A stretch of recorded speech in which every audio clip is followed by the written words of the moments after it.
Congress party నాయకుడు, Congress party నాయకుల యువరాజు, లోక్సభలో ప్రతిపక్ష నాయకుడు రాహుల్ గాంధీ తెలంగాణకు వచ్చిండు. ఢిల్లీలో విమానం ఎక్కి చక్కగా శంషాబాద్ కాలి మోటార్ పట్టుకొని వికారాబాద్లో దిగిండు. ఎక్కడ కూడా రోడ్డు మీద ప్రయాణించలేదు. అసెంబ్లీ ఎన్నికలప్పుడు, తెలంగాణ అసెంబ్లీ ఎన్నికలప్పుడు ఆటో ఎక్కిండు, బస్సు ఎక్కిండు, ఎడ్ల బండి ఎక్కిండు, ట్రాక్టర్ ఎక్కిండు, ఏం చేయాలనో అది చేసిండు ఓట్ల కోసం.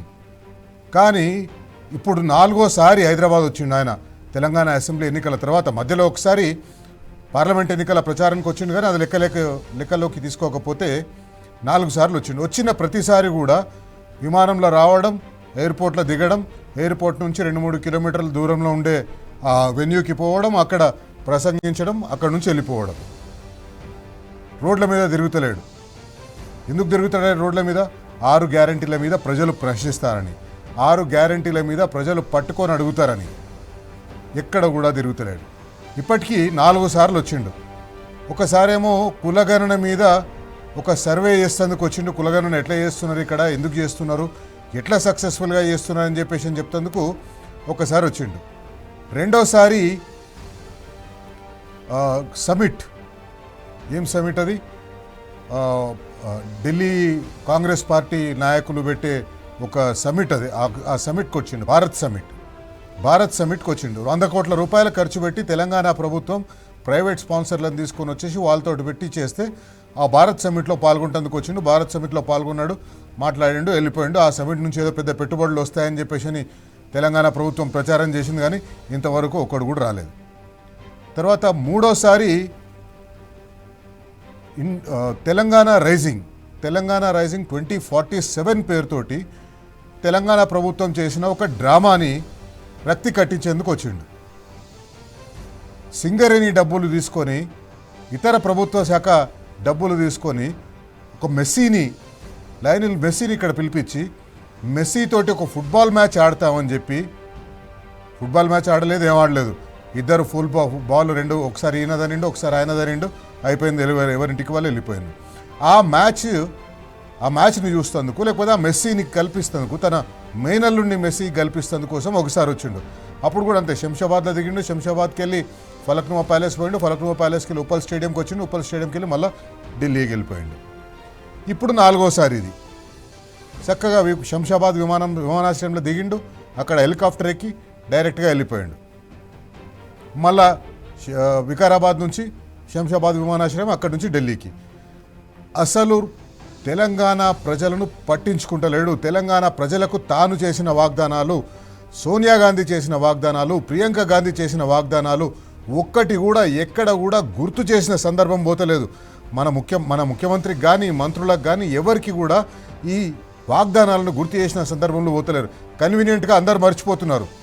మూటలు ముడితే చాలు, మాకు ఇంకేం అవసరం లేదు, మీరు ఏమన్నా చేసుకోండి, మాకు మూటలు అప్పచెప్పేటందుకే మీరు ఇక్కడ అధికారంలోకి వచ్చిండ్రు, మాకు మూటలు అప్పచెప్పేటందుకే మీరు వాగ్దానాలు ఇచ్చిండ్రు, కాబట్టి మాకు మూటలు అందితే చాలు, మీరు ఏం చేసుకున్నా మాకు పర్వాలేదు అన్నట్టుగా వాళ్ళు ప్రవర్తిస్తున్నారు. దురదృష్టం ఏంటంటే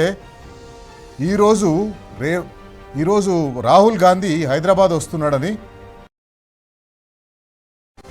అధికార పార్టీ పోలీసులు నిరుద్యోగులను ఎక్కడికక్కడ అరెస్ట్ చేసి, ఇళ్లకు అరెస్ట్ చేసిన. ఇదే నిరుద్యోగులతోటి వాళ్ళకు బస్సులు పెట్టి, వాళ్ళకు భోజనాలు పెట్టి, వాళ్ళందరినీ ఊరూరికి దింపి, ముసలోళ్ళ అవ్వ తాతల కాళ్ళు పట్టుకొని, కాంగ్రెస్ పార్టీ వస్తే మాకు ఉద్యోగం వస్తుంది, కాంగ్రెస్ పార్టీ వస్తే ప్రభుత్వం 2 లక్షల ఉద్యోగాలు ఇస్తుంది, మాకు కూడా ఉద్యోగం వస్తుంది, మేము మిమ్మల్ని మంచిగా చూసుకుంటామని చెప్పి వాళ్ళ కాళ్ళు చేతులు మొక్కి ఓట్లు ఇప్పించుకుంటారు. ఈరోజు అదే నిరుద్యోగులని ఎక్కడికక్కడ అరెస్ట్ చేసేసిండ్రు. వాళ్ళు ఏమన్నా పోతారేమో వికారాబాద్కు పోయి రాహుల్ గాంధీని ప్రశ్నిస్తారేమో, ఇవన్నీ భయంతో అక్కడ అరెస్ట్ చేసిన వీళ్ళందరినీ. బరాబర్ అడుగుదాం, రాహుల్ గాంధీని బరాబర్ అడుగుదాం. కాంగ్రెస్ పార్టీ నాయకులను, ముఖ్యమంత్రిని, మంత్రులను, రాహుల్ గాంధీని దొంగచాటుగా ఎయిర్పోర్ట్ నుంచి వికారాబాద్కు తీసుకుపోయిన తెలంగాణ రాష్ట్ర ప్రభుత్వాన్ని బరాబర్ అడుగుదాం. తెలంగాణ ప్రజల నుంచి ఎందుకు తప్పించుకొని తిరుగుతున్నావు రాహుల్? రైతులకు, నిరుద్యోగులకు ముఖం చూపెట్టే ధైర్యం లేదా? బరాబర్ అడుగుదాం. రాహుల్ గాంధీ ఈరోజు మూసి పుట్టిన వికారాబాద్ పోయిండు. వికారాబాద్ అనంతగిరి కొండలో మూసీ పుట్టిందని చెప్తారు. మూసీ నది పుట్టిన వికారాబాద్ పోయిండు కదా, అదే మూసీ పేరుతోటి మీ సీఎం చేస్తున్న విధ్వంసం మీకు కనిపిస్తలేదా? మీ కళ్ళకు కమిషన్ల పొరలు గమ్మేసినాయా? బరాబర్ అడుగుదాం. 6 గ్యారంటీల పేరు చెప్పి ఓట్లు దండుకొని గద్దెనెక్కిరు కదా, ఏ నిరుద్యోగులనైతే మీరు మభ్యపెట్టినరో ఇప్పుడు వాళ్ళనే అరెస్ట్ చేస్తారా? బరాబర్ అడుగుదాం. డీసీసీ అధ్యక్షులకు ఏం శిక్షణ ఇస్తున్నారు? 6 గ్యారంటీలు 420 హామీల గురించి ప్రజలు అడిగితే ఎట్లా తప్పించుకోవాలనో అని శిక్షణ ఇచ్చిండ్రా? ఎట్లా కూల్చాలనో నేర్పించిండ్రా? బరాబర్ అడుగుదాం.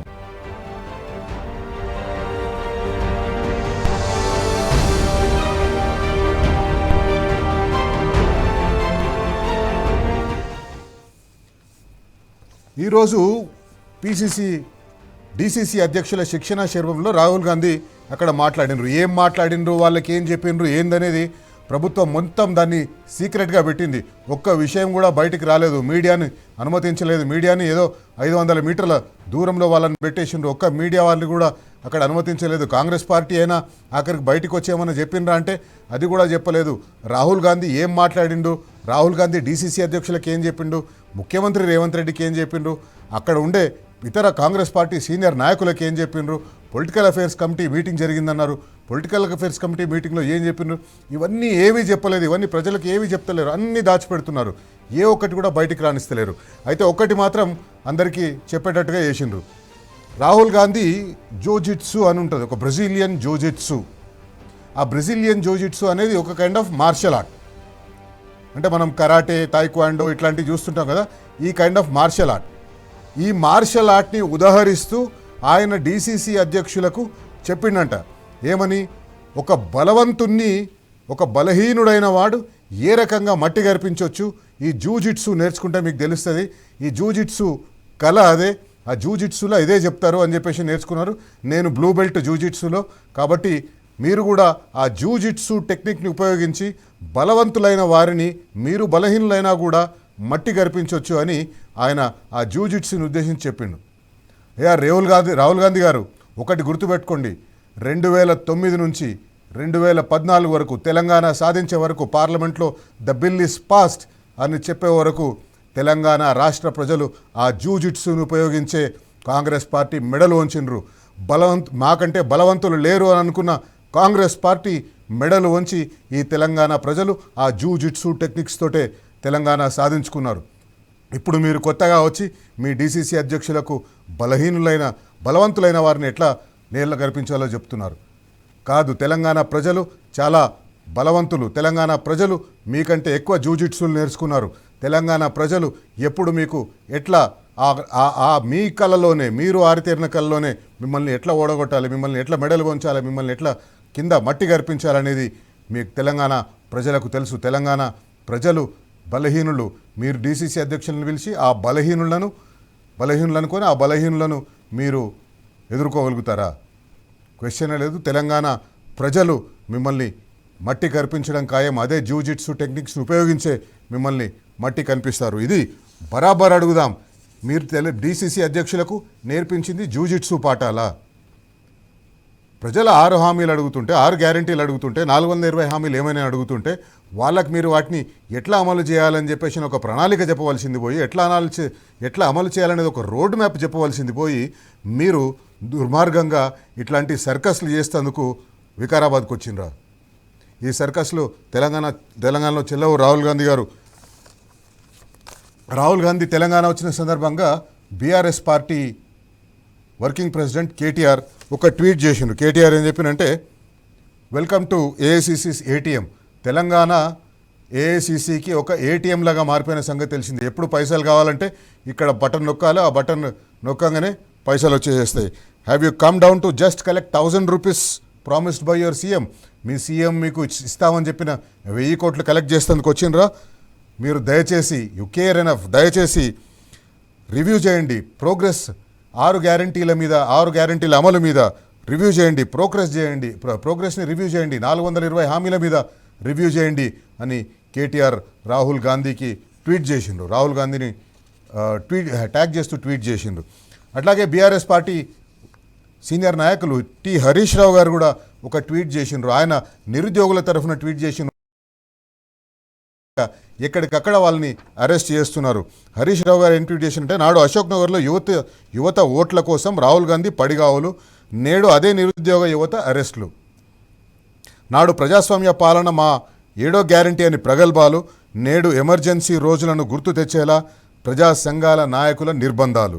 మాటల్లో ఏ మార్పు, చేతల్లో అణచివేత. ఇదే కాంగ్రెస్ అసలు నైజం. టి హరీష్ రావు గారి ట్వీట్ ఇది. రాహుల్ గాంధీ పర్యటన సందర్భంగా ఎక్కడైతే ఏ అశోక్ నగర్కి అయితే రాహుల్ గాంధీ ఓట్లు అడుక్కుంటందుకు, ఓట్లు వాళ్ళ నిరుద్యోగులను మభ్యపెట్టడం కోసం, నిరుద్యోగులను మాయ చేయడం కోసం ఏ అశోక్ నగర్కి అయితే ఆటోలో పోయిండో, స్కూటర్ మీద పోయిండో, మోటార్ సైకిల్ మీద పోయిండో, ఆ అశోక్ నగర్ల నుంచి ఈరోజు పిల్లలు బయటికి వెళ్ళనీయకుండా పోలీసులు అరెస్ట్ చేసిండ్రు. లైబ్రరీలో చదువుకుంటున్న పిల్లలను కూడా అదుపులోకి తీసుకున్నారు. నిరుద్యోగ నాయకులు నిరుద్యోగుల కోసం కొట్లాడుతున్న వాళ్ళను ఇండ్లకు పోయి అరెస్ట్ చేసిండ్రు. మహిళలు అని చూడకుండా కూడా వాళ్ళని ప్రివెంటివ్ కస్టడీలోకి తీసుకున్నారు, వాళ్ళని తీసుకుపోయినారు. ఒకసారి ఆ నిరుద్యోగుల ఆవేదన చూద్దాం. రాజ్యాంగాన్ని పట్టుకొని కశ్మీర్ టు కన్యాకుమారి తిరుగుతాడు. తెలంగాణ రాష్ట్రంలో నిరుద్యోగులకి రాజ్యాంగ విరుద్ధంగా పరిపాలన కొనసాగిస్తారు. వాళ్ళు ఏం చేయకుండా వాళ్ళపైన అరెస్టులు చేస్తూ ఉంటారు. వాళ్ళకి 2 లక్షల ఉద్యోగాలు ఇస్తా అని చెప్పి 2 లక్షల ఉద్యోగాలు, అసలు 60,000 ఉద్యోగాలు కూడా ఇవ్వకుండా ఈరోజు ఇట్లా అక్రమంగా అరెస్ట్ చేస్తే ఇది ఏం సందేశం? ఆ రోజు ఓట్ల కోసం నిరుద్యోగుల దగ్గరికి బిచ్చగానిలాగా వచ్చిండు రాహుల్ గాంధీ. ఆ రోజేమో మా కాలు పట్టుకొని ఓట్లు వేయించుకోండి, ఈరోజు మా జుట్టు పట్టుకుంటున్నాడు. ఇదెక్కడి వైఖరి? బరాబర్ మేము ఉద్యమాలు చేస్తాం, బరాబర్ రాహుల్ గాంధీ భర్తం పడతాం, రేవంత్ రెడ్డి భర్తం పడతాం. వచ్చే ఎన్నికలలో కాంగ్రెస్ పార్టీ ఎట్లా గెలుస్తుందో అని చెప్పేసి మేము ఈరోజు వాగ్దానం కూడా చేస్తున్నాం. మేము కనీసం రాహుల్ గాంధీ గారు 14 మంది నిరుద్యోగులు చనిపోయారు, నిరుద్యోగుల ఆత్మహత్యలు అన్నిటి కూడా రాహుల్ గాంధీ గారి కారణం. ఎందుకంటే రాహుల్ గాంధీ గారిని చూసి మేము ఓట్లేసి గెలిపించినాం. 2.5 సంవత్సరాలు అవుతుంది, 14 మంది నిరుద్యోగులు చనిపోతే కనీసం మా బాధలు వినండి అని చెప్పి రేవంత్ రెడ్డి గారికి చెప్తే వినతి పత్రం కూడా తీసుకున్నటువంటి పరిస్థితిలో తెలంగాణ గవర్నమెంట్ ఉంది. కాబట్టి మరి మేము ఎవరిని అడుకోవాలి? ఇప్పుడు ఆ రోజు ఉద్యోగాలు ఇస్తామని చెప్పారు, ఈ రోజు ఎందుకు మరి అరెస్ట్ చేస్తారు? అంటే అరెస్ట్ చేసిన అక్రమ అరెస్టులే కదా, మేము నిరుద్యోగులమా లేకపోతే టెర్రరిస్టులమా? మేము క్వశ్చన్ చేస్తున్నాం. రాహుల్ గాంధీ గారు మీరు ఆ రోజు మాట ఇచ్చారు, చికెన్ లైబ్రరీ ట్యూషన్ కాడికి వచ్చి మేము ఉద్యోగాలు ఇస్తాము, మేము హామీ ఇస్తున్నాము, మేము తెలంగాణ న్యాయం చేస్తాము, మాకు ఓట్లు వేసి కాంగ్రెస్ గెలిపించారన్నారు. ఈ రోజు రైట్, నిరుద్యోగులను అరెస్ట్ చేసినో, నిరుద్యోగులను నిర్బంధించిండ్రో, ఎక్కడ రాహుల్ గాంధీని ప్రశ్నిస్తారు? ఎక్కడ రాహుల్ గాంధీని ప్రశ్నిస్తే ఇక్కడ ముఖ్యమంత్రి పీఠం కదులుతుందో అని వాళ్ళని అరెస్ట్ చేయించి రాహుల్ గాంధీ దగ్గర పోనీయకుండా వాళ్ళు రాహుల్ గాంధీ దగ్గర పోతే ఖచ్చితంగా వాళ్ళు అడిగిన ప్రశ్నలకు రాహుల్ గాంధీ దగ్గర సమాధానం ఉండదు. నాకు తెలిసి రాహుల్ గాంధీ వీళ్ళని ఎవరిని రానియకుండా చూడండి, వీళ్ళెవరు ఇబ్బంది కలగనీయకుండా చూడండి అని చెప్పింటారు. ఒకసారి మనం చూస్తే రాహుల్ గాంధీ ఇప్పటివరకు 4 సార్లు తెలంగాణకు వచ్చిండు. 4 సార్లు 2023 డిసెంబర్లో అసెంబ్లీ ఎన్నికలు అయిపోయిన తర్వాత ప్రమాణ స్వీకారానికి అప్పుడు వచ్చిండు. ఆ తర్వాత పార్లమెంట్ ఎన్నికల సందర్భంగా ప్రచారానికి వచ్చిండు. అవి తీసేస్తే 4 సార్లు మాత్రమే వచ్చిండు. 4 సార్లు ఎప్పుడు కూడా ఎక్కడా కూడా ఈ 6 గ్యారెంటీల గురించి, 420 హామీల గురించి ప్రస్తావించలేదు. డిసెంబర్ 2023లో ఏటీఎం ప్రారంభించిపోయిండు. డిసెంబర్ 6 రాహుల్ గాంధీ, సోనియా గాంధీ ఇద్దరు. ఆ ఏటీఎం నుంచి డబ్బులు వస్తున్నంత వరకు, ఆ ఏటీఎం నుంచి పైసలు డ్రా చేసుకో ఏ రకంగానూ కూడా ఎక్కడ కూడా మిగతా ఇచ్చిన 6 హామీలు ఎట్లా మోసం చేసినాము, తెలంగాణ ప్రజల్ని ఏ రకంగా మనము మభ్యపెట్టినామని చెప్పేసి అనేది వాళ్ళు ఎక్కడ కూడా కొంచెం కూడా ఆలోచిస్తలేరు. తెలంగాణ ప్రజలను మోసం చేయడం మా జన్మ హక్కు అన్నట్టుగా చూస్తున్నారు. ఇప్పుడు కాదు, స్వాతంత్రం వచ్చినప్పటి నుంచి కూడా తెలంగాణ ప్రజల్ని మోసం చేస్తూనే వస్తున్నారు. 69లో తెలంగాణ ఉద్యమం జరిగినప్పుడు తెలంగాణ ప్రజలను మోసం చేసిండ్రు. అట్లనే 2023లో తెలంగాణ రాష్ట్రంలో జరిగిన అసెంబ్లీ ఎన్నికలప్పుడు కూడా ఇట్లాంటి వాగ్దానాలు ఇచ్చే తెలంగాణ ప్రజలను మోసం చేసిండ్రు. ఏటీఎంను ప్రారంభించిండ్రు. ఏటీఎం నుంచి పైసలు వస్తున్నంత వరకు, ఏటీఎంలో పైసలు చేసుకోగలుగుతారో లేదా ఏటీఎం నడిపిస్తున్న వాళ్ళు ఎంతవరకు అయితే ఆ ఏటీఎంల నుంచి డబ్బులు డ్రా చేసి వాళ్ళకు మూటలు పంపించగలుగుతారో అప్పటి వరకు ఎక్కడ కూడా వాళ్ళకి ఏ రకంగా ఇబ్బంది ఉండదు. ఆ డబ్బుల కోసమే చూస్తున్నారు. తెలంగాణ ఒక ఏటీఎంగా మారిపోయింది కాంగ్రెస్ పార్టీకి. కేరళలో ఎన్నికలు వస్తున్నాయి. ఈరోజు రాహుల్ గాంధీతో పాటు కేసీ వేణుగోపాల్, ఎవరైతే కేరళ ముఖ్యమంత్రి కావాలని కలలు కంటున్నాడో, కాంగ్రెస్ పార్టీ కోశాధికారి, జనరల్ సెక్రటరీ, ఆయన కూడా రాహుల్ గాంధీతో పాటు వచ్చిండు. అందరికీ తెలిసి ఆయన రాహుల్ గాంధీతో వచ్చిందంటే కేరళ ఎన్నికలకి ఎంత చదువుతారు, ఏం చదువుతారు, ఎప్పుడు చదువుతారు, ఎట్లా చదువుతారు, ఈ ప్రశ్నలు అడగడం కోసమే వచ్చి ఉంటారు. ఆ ప్రశ్నలకు సమాధానాలు రాగానే మళ్ళీ వికారాబాద్లో హెలికాప్టర్ ఎక్కి శంషాబాద్లో దిగి శంషాబాద్ నుంచి ఢిల్లీ వెళ్ళిపోయినారు.